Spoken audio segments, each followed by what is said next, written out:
COVID came. The blood that looks like the bone. And still the COVID is here. Yes. And we learn to live with him. But I see all of us are positive and all of us are negative. One day, another day. If anybody think she doesn't get it, I doubt it. Everybody got it. Okay, so the idea of these type of lectures are just to revisit the main concepts, nothing new, just a refresher type of thing. But this refreshing is a long journey, a lot of slides. I spent good time in minimizing my slides. Originally when I prepared it was around 76, and then Alhamdulillah I'm able to reach to somewhere 40. But these slides are not like others. These are not very busy slides. There are 3 or 4, but this is more like my style. Pictures, animations, and up and downs. And what is required? Your full attention. If you are busy with your online shopping, shows, other things, avoid that. Because those things are highly contagious. So, this I'll try to go over. I will try. When we are approaching any patient, a male patient or a female patient, doesn't matter. The kidneys are located at the back. Where are they? These are the locations. T11 and L3. And we need to be very precise.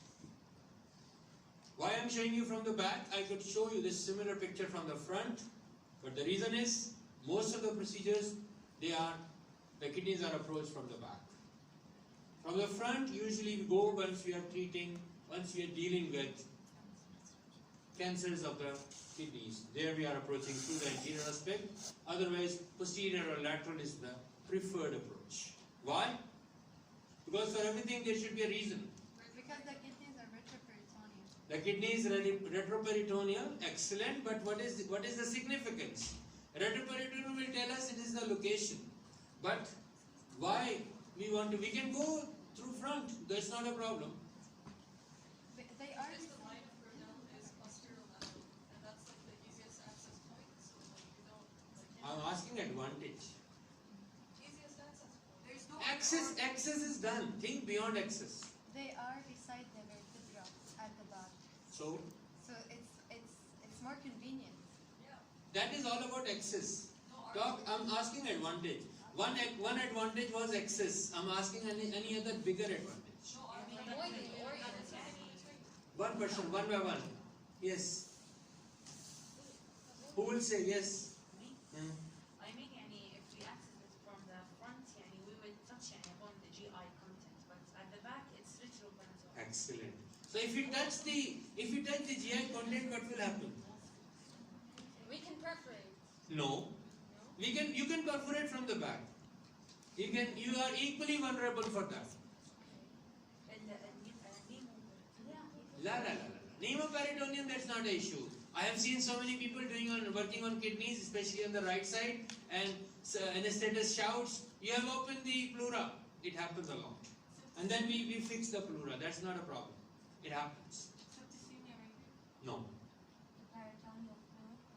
Guys, when someone undergo and surgery from the anterior aspect, when you interfere with the peritoneum, the post-op recovery is slow, long. Patient go in ileus, and then the patient has to be nil by mouth for a longer period. But the retroperitoneal approach is because you have not interfered with GI, you have not entered into the peritoneum. So you can ask and advise your patient if vitals are fine, the next day patient can be allowed on ships and all that. But the place where you are touching and interfering, and especially as you said before, the kidneys are located retroperitoneally, so why we need to make our journey long? If I have to go to KFSH, why should I go from Takhasusi Street? I can get out of gate number 1 and there is a walkway. I can use that and it's easy peasy. Got it? But the main thing is, why we are not going anteriorly? Okay, now why we are going anteriorly for the cancer disease? Because of metastasis you will find from the back also? No, but like if it reaches forwards, you want to remove it off. No. Any other idea? Let's Why we are approaching, preferably approaching from the front? Is better to? You can have a good access one, but access can be achieved from lateral and posterior because access is required for different procedures. Mariam, you want to say something? Noor? Any idea? Because there's more healthy tissue in front. Guys, once we are having a cancer disease, the recommended thing is ligate the vein first, then artery. When we are working at the hilum of the kidney. So having a better, approach makes sense, we talk about that, but it's preferred to approach anterior. They always say, but there are so many people, they don't follow this, they say we can approach same, with the same benefits from the lateral. It depends on the individual, but advisable is go anterior. Anyways, long discussion, never ending. This is the beautiful looking kidneys living in their homes, only in the nice atlases. But in reality, pictures are different. You will never find any color. Then the nearby structures, the kidney and the ureter and the aorta and its different branches, and the muscles who are located in the posterior abdominal wall. Now, I have brought this image of a kidney, which is a 2D type of image, and we are looking at its different parts. The renal artery and renal vein you will find at the hilum of the kidney, and then an area is highlighted with red. This is my medulla, and then this green structure, that is the cortex. Guys, this cortex is the main area. Cortical thickness tells you all. If someone loses his cortical thickness, no matter you do a surgery or you don't do a surgery, if patient has no symptoms, don't do it. If patient has no complaint, you find someone, you're doing an ultrasound, there are stones in your kidney, zero cortical thickness, patient has no complaint, leave him. Kidney is done. We use a term autonephrectomy. Nature has done a nephrectomy. You need not to remove this kidney. Shrunken, size, small, cortex is gone, not doing anything, sitting just a vestigial organ. If this creates symptoms, remove it, surgically. But if it's silent, quiet, done. Let him sleep. Got it? So this cortical thickness is the very, very, very critical point. And why cortical thickness is so important? Because this cortex, it lodges my nephrons. And where are they? We'll be looking at them shortly. So this is the cortex, and it has a specific thickness, and that determines the health and well-being of a kidney. These are mine. What are these? Renal sinuses, and these are the columns. And then we have major calyx. I cannot show you at the moment here, but I can drop these locations on my minor calyces. Guys, you have gone through level 1, level 2, now you are at level 3. When you reach to level 6 and 7, and if you want to pursue your career in nephrology or urology, there another type of anatomy comes, that is called pelvic calyceal anatomy. This pelvic calyceal anatomy is just a pro anatomy where people will be learning about different angulations and different things, and this is more concerned with those people who are dealing with the, I will not use the word stone, I'll use the word calculi, because stone is a common word. Calculi we use in clinics. So calculi, when you're dealing with the calculi of a kidney, you will be having a good understanding, you're expected to have a good understanding of pelvic calyceal system. And if you don't, you need to. Because so much clearances, so much angulation, so many prediction, if I do this procedure, what will happen, how it will happen, why, what should be done. Anyway, it's a long story. I don't want to go into those details with you. You are at level 3 chest.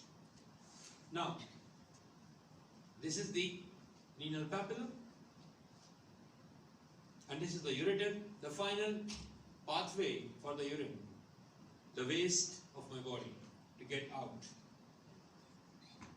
And now, let's talk a little bit about my nephron.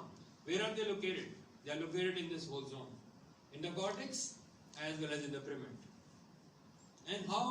And we have millions of these nephrons.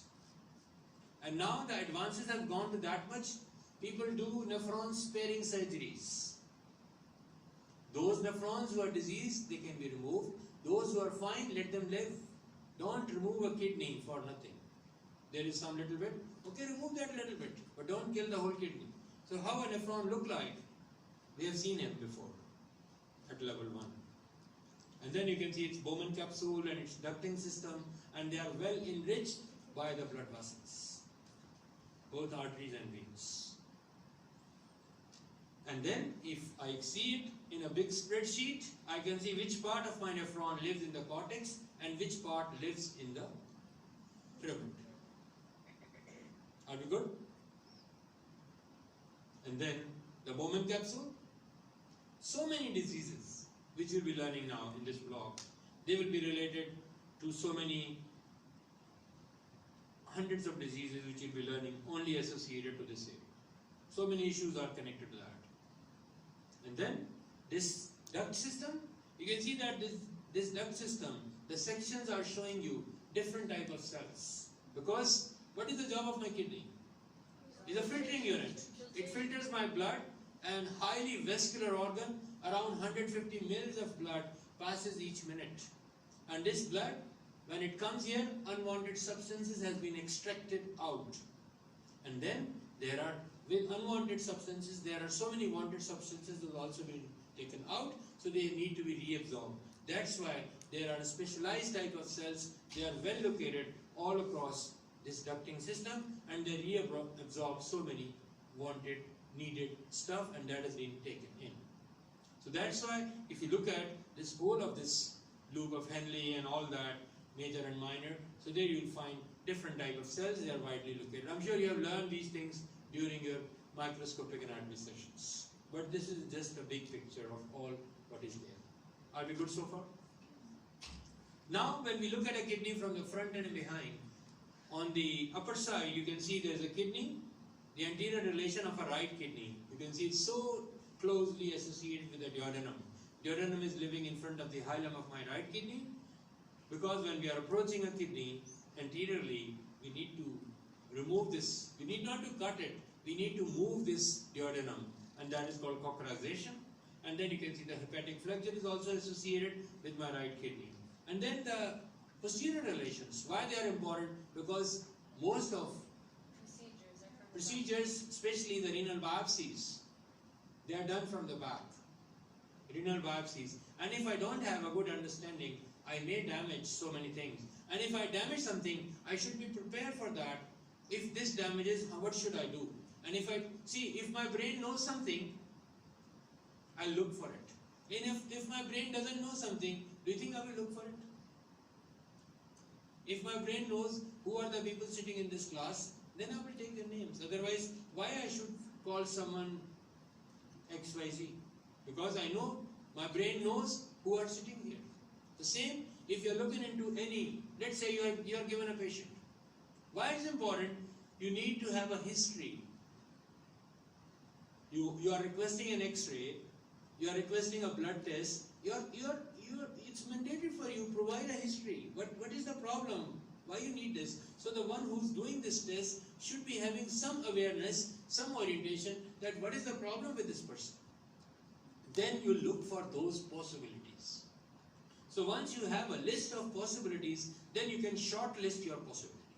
And once you learn to shortlist your possibilities, then you will not be missing anything. Otherwise, it's all normal. I don't know what I'm looking at it. If your eyes are closed and you are asked to hit a target, what do you do? Tell me.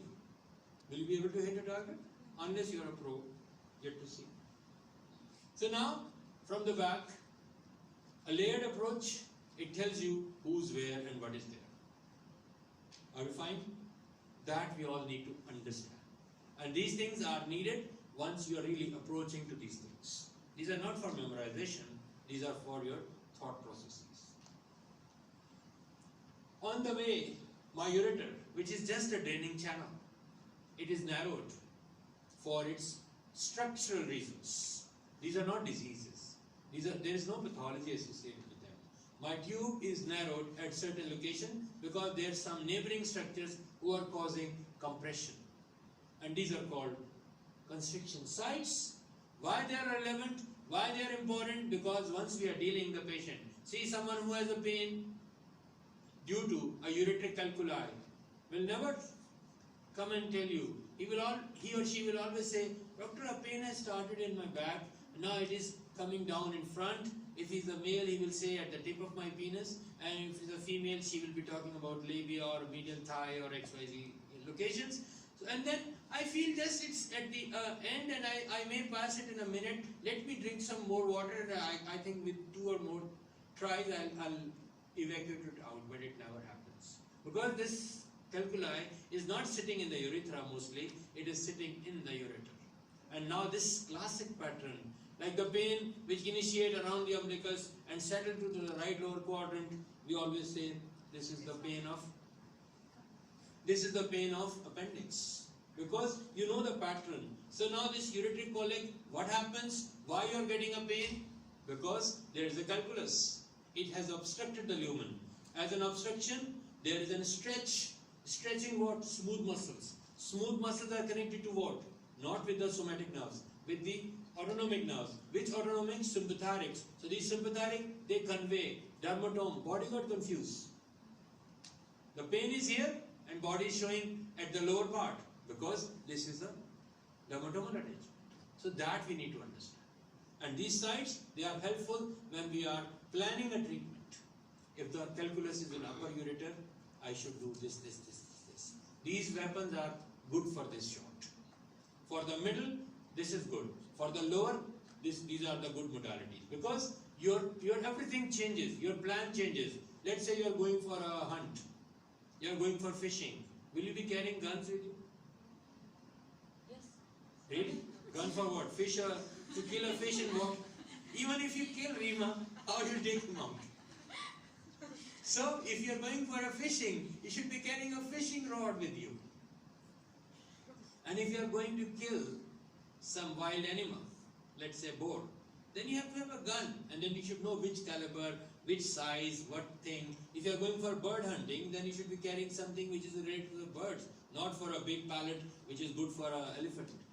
So you target and you plan your given modalities, you have all those things. How you know? Once you know the locations. Are you good so far? Yes. Now the pathway where we talk about this. Ureter, highly vascular. Wherever it passes, it drags its blood supply. This neighborhood provides him food.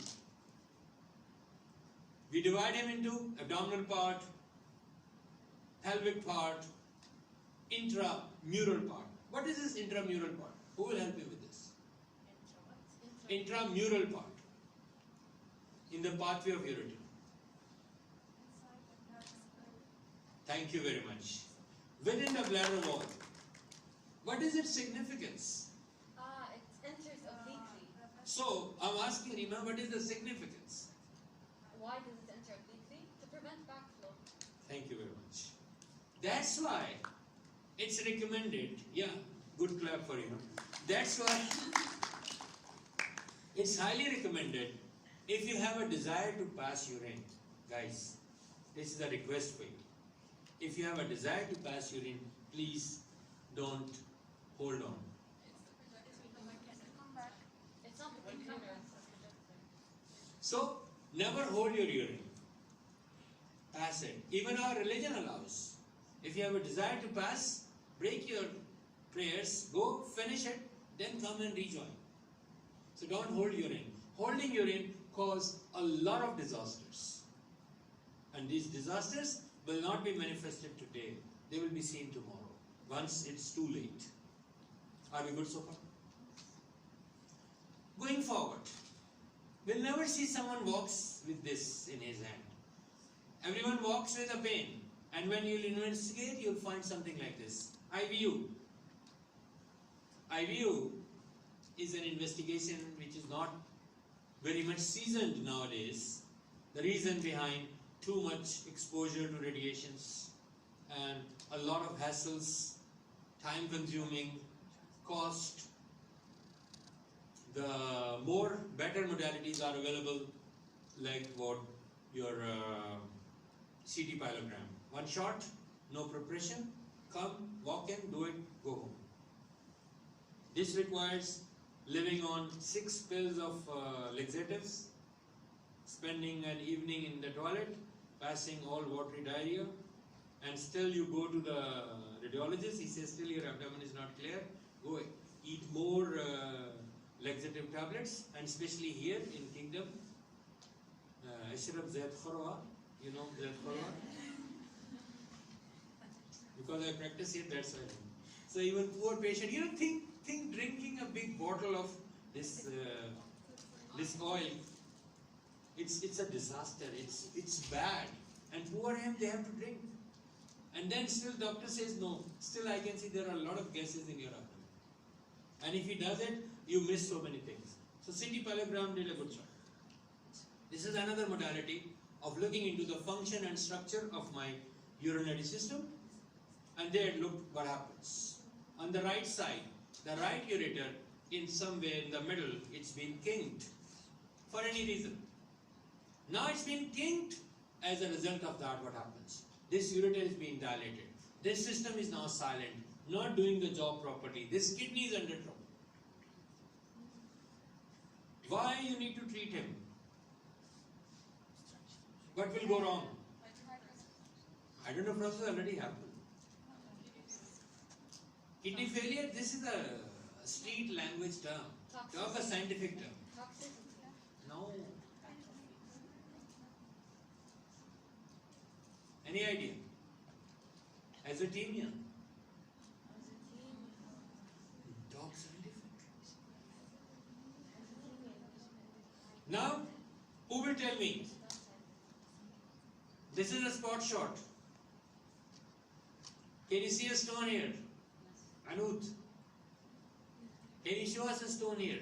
This is a KUV X-ray.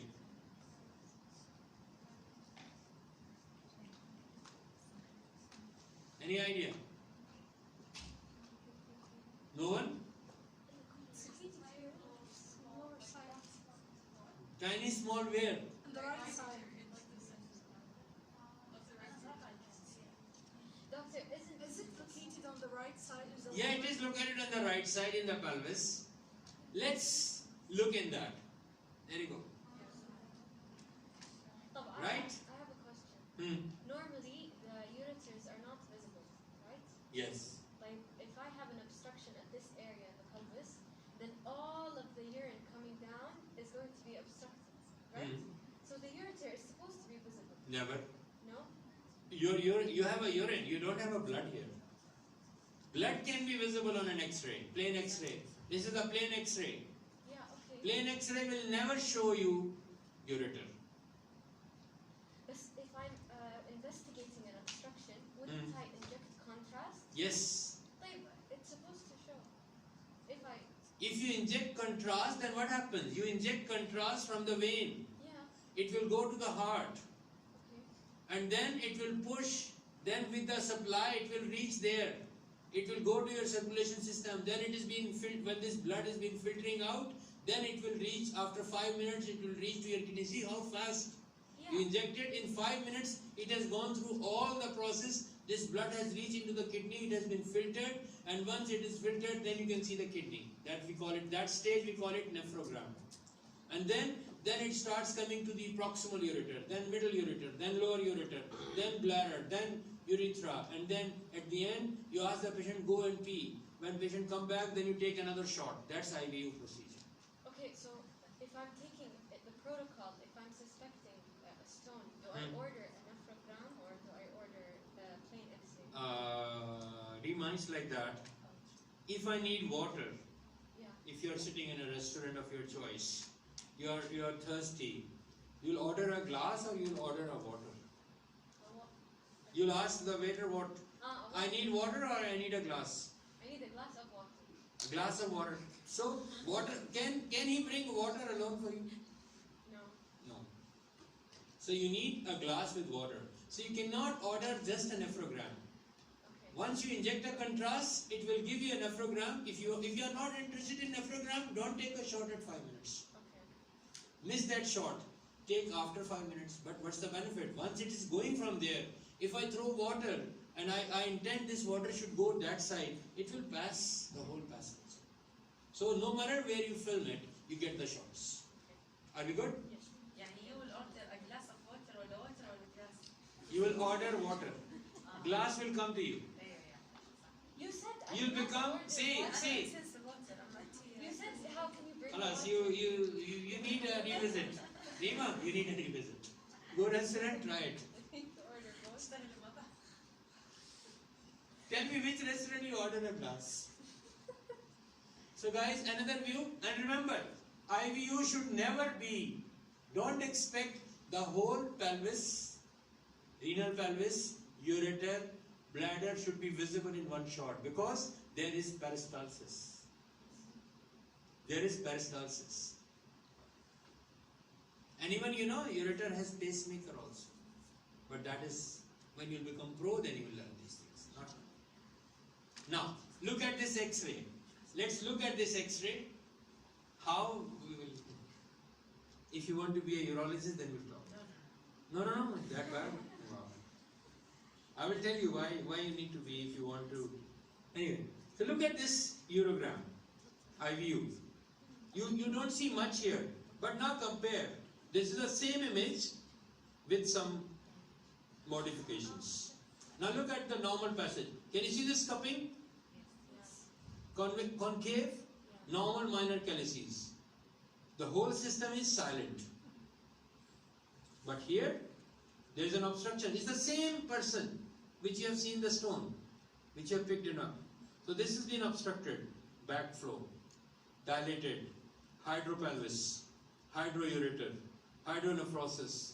And you see this blunting now. We call it now blunting. These calyces, minor calyces which were concave, now they become convex. Got it? So that's the back pressure. Are we good? Now, what do you see here? A chicken egg in someone's tummy? Bladder stone, how many? It's a stone in the urinary bladder. It's not a baby. How many? It's accumulated together. How many stones you see? It's a very big One? That multiple. What about this? What about this? What about this? What about this? What about this? What about this? What about this? What about this? What about this? Many. Are you sure? Let's highlight it. The others were just the thrombosed veins. So you should speculate how much is the dimension of my urinary bladder. They were out of the show. Only when you give a contrast, when the contrast will reach the urinary bladder, they will be seen out of the urinary bladder. So how a bladder stone can live outside the urinary bladder? So these are thrombosed veins. And even on a normal plain X-ray, if you see these shadows, don't label them, oh, you have stones in your bladder. You know, a very common practice. Anybody visit pain in abdomen, going to a polyclinic, a beautiful doctor doing an ultrasound on you, writing a report in Arabic, imlah, and then doctor is telling you, you have stones, I'm giving you this powder, drink it, and come after 2 weeks, I will recheck, you are going through another ultrasound, and then, yes, it's getting clearer, and then everything is good. There was nothing. Ultrasound is a very poor technique who will tell you about a stone in the ureters. If it's something very huge, it might tell you. It shows you the cortical thickness and other things. And if there is someone has a calculus, you have to work it out. It's not like just relying on one ultrasound. So many people, I know when you go to some places, somebody knows, oh, you are a doctor. Then they start sharing, I have a pain, I have a problem. Show me your reports. Imla is written there. Some, you can explain better. So this is a very common practice. Always, once you are suspecting something, complete. Look for it thoroughly. Don't leave it in the middle of you. Now, a boat-shaped structure, a male urinary bladder. Why I'm saying is a male urinary bladder? Because I can see a prostate. A big thing sitting on a small thing. And the small thing, it looks like a walnut. If you think of a walnut, less height, more width. That's prostate. If you open it up, that's brain. Think of sulci and garais.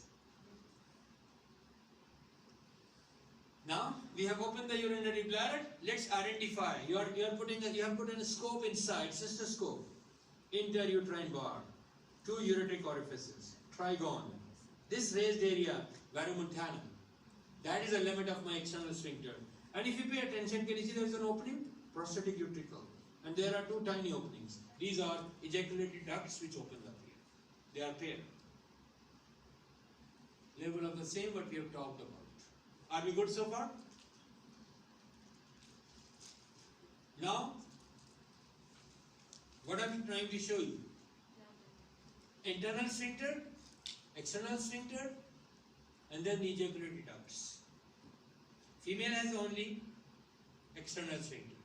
There is not a well-developed internal sphincter. There is a difference between male and female. That's why female are having more problems with their continence of urine. Isn't this because of pregnancy? So every woman get pregnant if she's married. Most of 99% get pregnant. If there is some malpractice, there is some multiparia and having so many issues with that, some poor health issues, then she might, but not pregnancy is never cause of incontinence. And incontinence is not even because of having, so women are more vulnerable to become incontinent. Men are also become incontinent. So women are more vulnerable to be incontinent because they are living with one functional sphincter. Structurally it's there, but functionally it's not working. And that's why urogyne has emerged, one of the best field. If you are practicing urogyne, trust me, you can, the minimum car you have is a latest model of Tesla. The track, you enter urogyne from OBGY or from urology.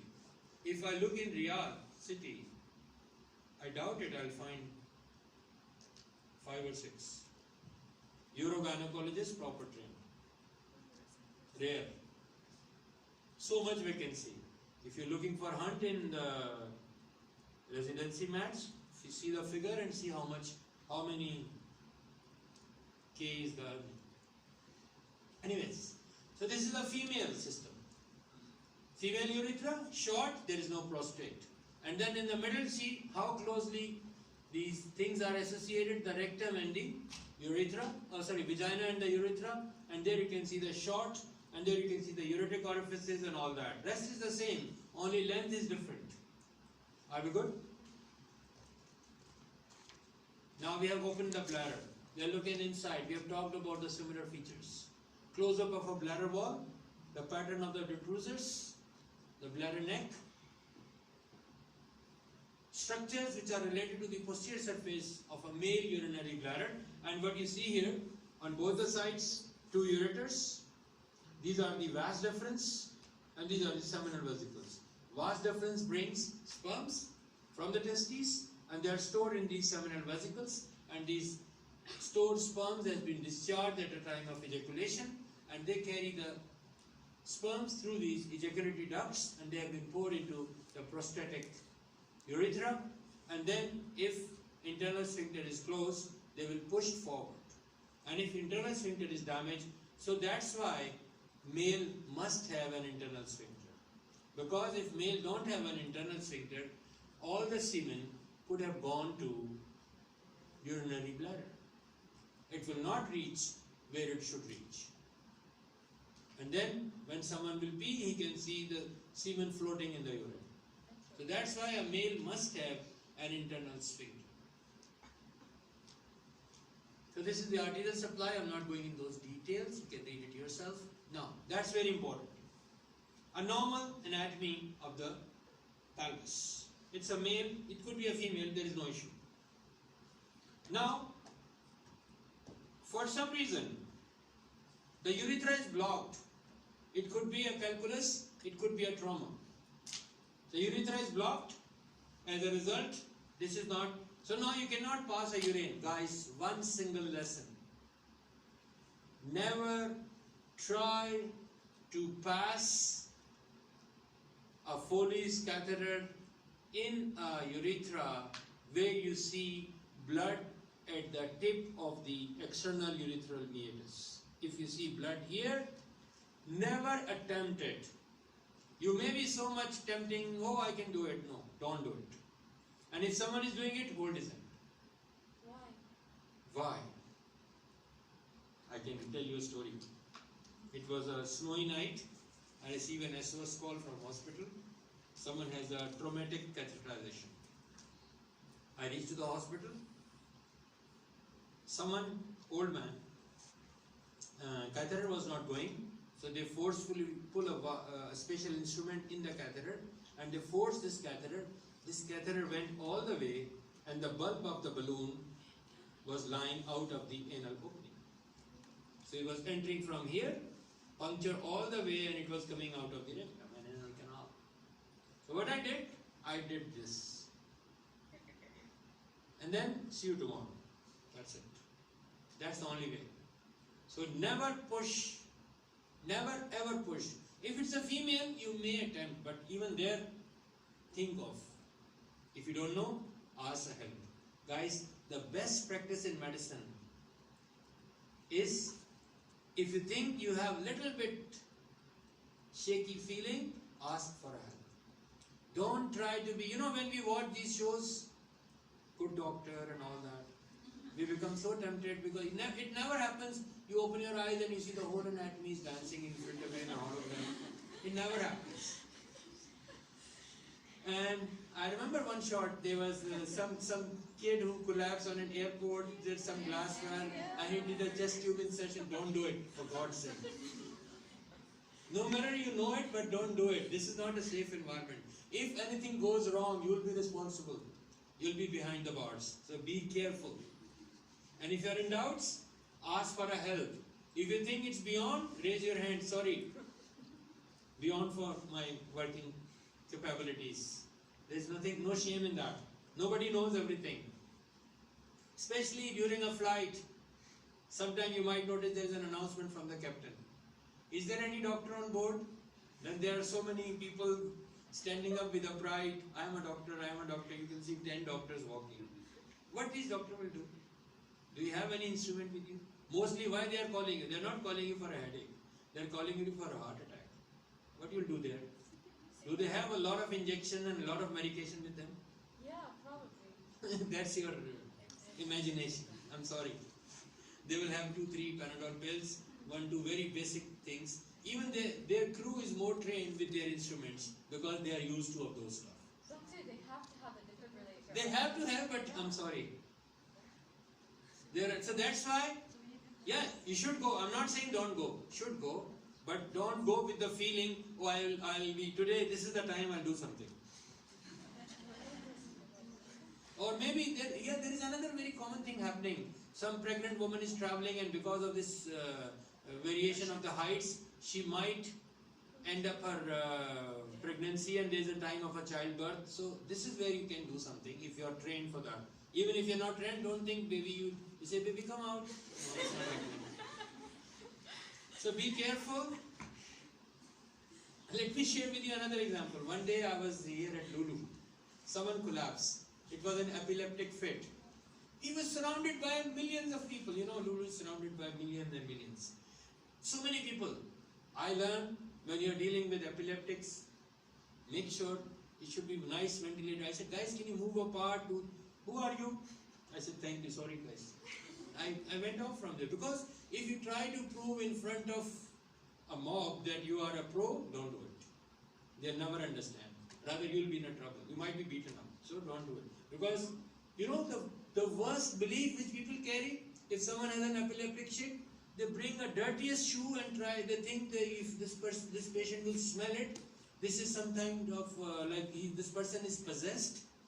And rather than cleaning all that broth which is coming out of his mouth, they bring a shoe, make him smell and all that happens. So please don't try to educate these stupid people, otherwise you'll be in trouble.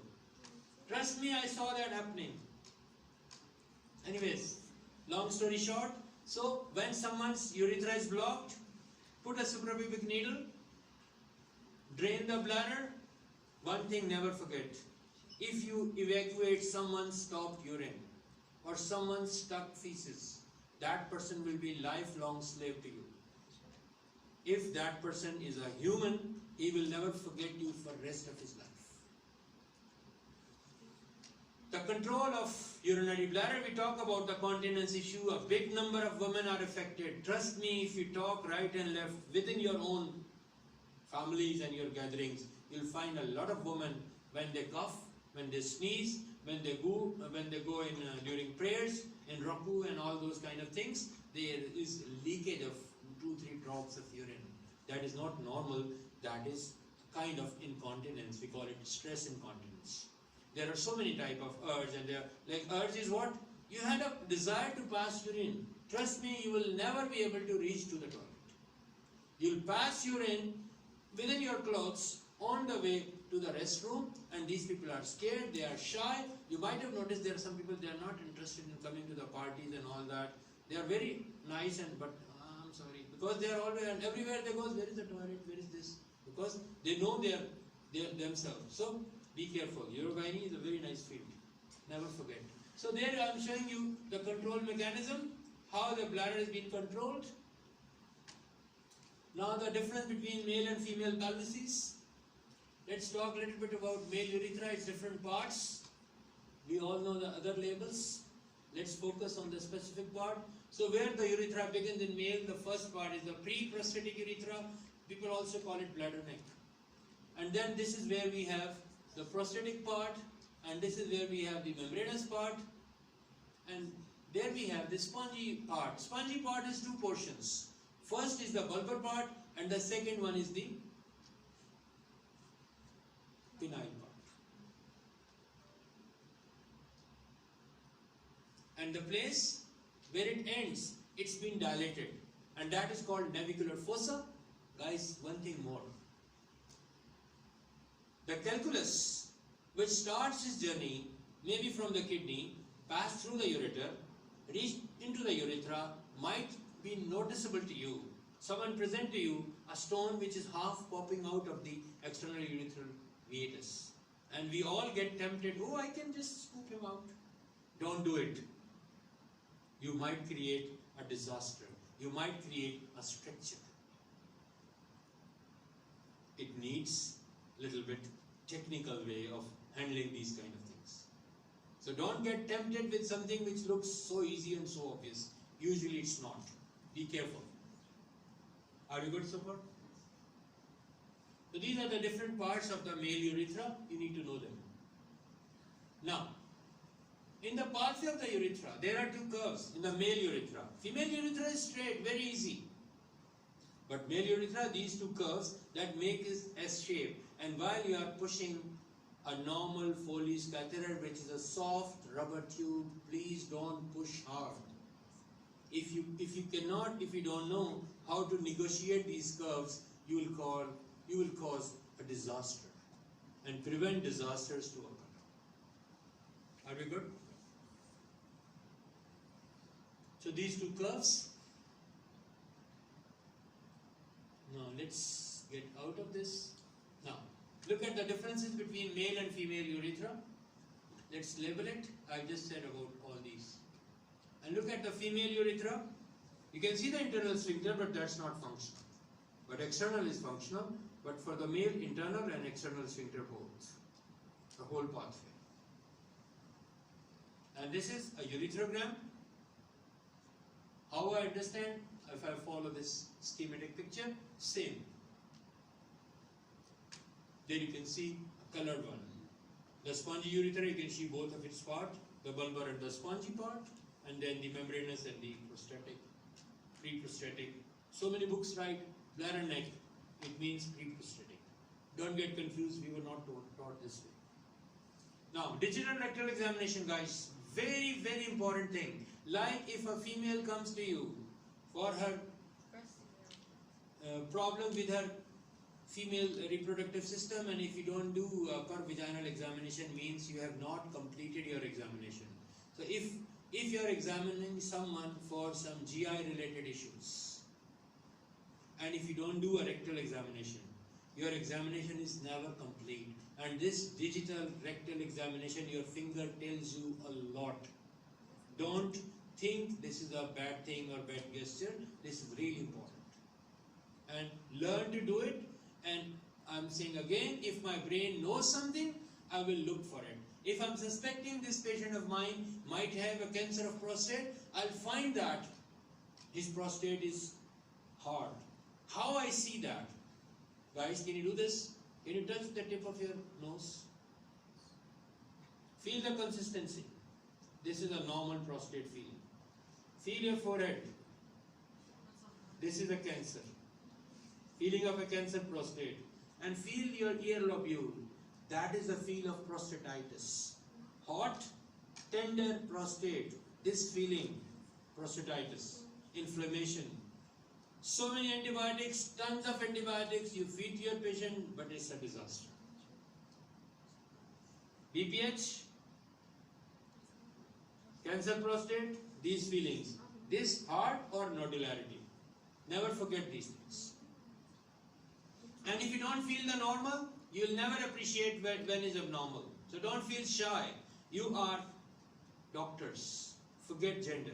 You are doctors. And doctor is a doctor. Doctor has no value, male or female. Now, the prostate, if it enlarges. So let's reconstruct it. Now what you can see here, the urethra passes through the prostate. A zone of the prostate, we call it the transitional zone of the prostate. And these are two seminal vesicles, and these are the ejaculatory ducts. They are connected to this prostatic part of the urethra, and the immediate relationship of my prostate, which is surrounding my urethra, that zone is the transitional zone of the prostate. And if there is a problem, if there is an increase in cells, if there is an increase in the volume of this transitional zone, that will clasp, that will cause pressure on the urethra which is going through it, and once this channel is narrowed, so the flow of urine will be compromised, and this patient will present with so many symptoms, and that we call nowadays lower urinary tract symptoms. Lutz, old books writes prostatism.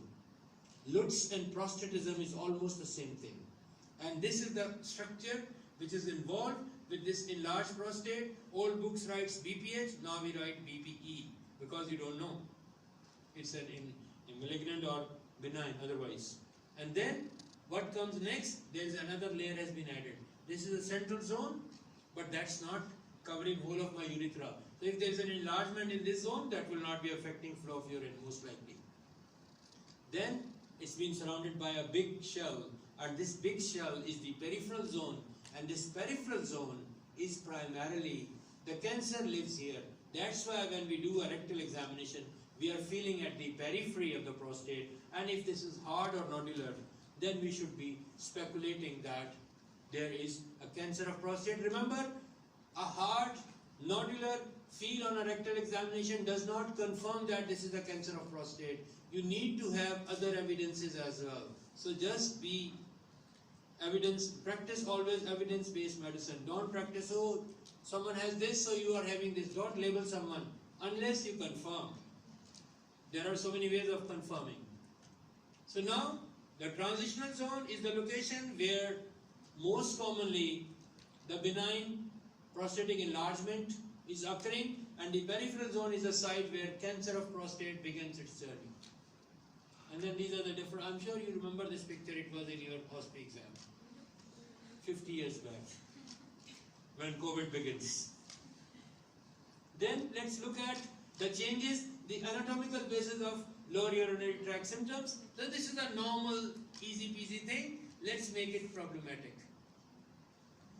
This is a normal thing going on. Nothing is happening. We saw him before. You can see the internal sphincter. Where you can see the internal sphincter? You can see the internal sphincter. The prostatic urethra, pre-prostatic urethra or bladder neck. Now what happens? Can you see my arrow coming up? Not yet. This is everything normal. person is living a normal life. Then what happens? Aging comes. Now aging comes. Prostate is enlarging in size. How I'm saying is enlarging? Is pushing inside the lumen of the bladder. This is the enlarged prostate which is pushing inwards. And which part of the prostate is this? This is the transitional zone. Transitional zone. Old practicing people to call it median lobe of the prostate, because this concept was, the lobes of the prostate was a very primitive type, but now clinicians take up more of zone kind of thing. So this is the transitional zone of the prostate, the beginning of the picture. The problem has just started. Someone is waking up once a night every day, cannot sleep properly. Old man, difficult to sleep. For sleeping he has to spend hours, and once slept, oh, desire to pass urine. Waking up, done. Now he's up and about all night, and he'll pray tahajjud and everything, and then fajr, and then still struggling. And then more and more worse. So see what worse is happening here. First sign, this is enlarged, distorted here. Now this is growing. Transition zone is growing up. So what comes here? The median lobe or the transitional zone. As a result, a space is formed. So a puddle of urine. Now you see it's been obstructing. This channel which was fair enough before, now it has been narrowed. Now bladder has to push. Once bladder has to push, so the stream of urine becomes low. And from a good stream, it turns into drop by drop as the disease progresses. It's not an abrupt disease, it goes progressive. And then sphincter is being distorted. You can see the sphincter, look at the picture of sphincter. Now the sphincter is being distorted. So this person may lose. Guys, it's not necessary that all these things will be found in each patient. You may find one, you may find all, you may find three, depends. So now sphincter is distorted. So means loss of control. Even the retrograde ejaculation might occur. And then this channel becomes narrow. Prostatic urethra becomes narrow. So poor dribbling and all that comes. And then urine is coming drop by drop. And all these features are together known as prostatism or lower urinary tract symptom, LUTS. And this is where we need a surgery. This is the prostate again. I'm going fast on that, just showing you its internal organization. The places, see this green area for the benign disease and this red area for the cancer. Now the blood supply. On the pathway of the urethra, there are some openings. Sometimes this is called hypospadiasis. What's wrong with your device? These are the ectopic openings. The patient can pee from these holes. They need surgery. Remember, when a male child born should be examined properly at the time of birth for the evaluation of the testes. Are they located in the scrotum? And look for these ectopic openings. If they are there, don't expect they will go fine on its own. They need repairs. There is no medication, there is no plug which close them, and they cause disaster. And if there is one anomaly, expect more. So now this is a treatment plan. When we are dealing a prostate, TURP are very commonly done. This is not a yesterday's modality, it has a 1,000-year-old history. And if we see the history of mankind, early days of life, when people develop this prostatic problem, usually all their relatives usually visit this old man. Thank you, so your journey has been started. Let's say bye-bye, because once prostate is enlarged, patient will end up with azotemia and end of the story. But now, this has been developed, so many other things, but this is the best so far. This treatment is not today's treatment, this is more than 1,000 years. They put this scope through the urethra. They go in that. You can see these, we call it chips. This is chips. So they shave off this prostate, they make a channel so that the person can pee, and after completion of this procedure, you can see this is how the surgeon monitors on a screen. This is the lobe of the prostates, this is the narrow, and then you, after shaving, see this is you begin with, this is how it was. You started your procedure, you are taking shaves off, and you clear up First picture, initial picture, and after your resection. So you did this resection, you shaved off the enlarged transitional zone of the prostate, so you have created an enough channel. Guys, this is not a lifelong treatment. It may reoccur.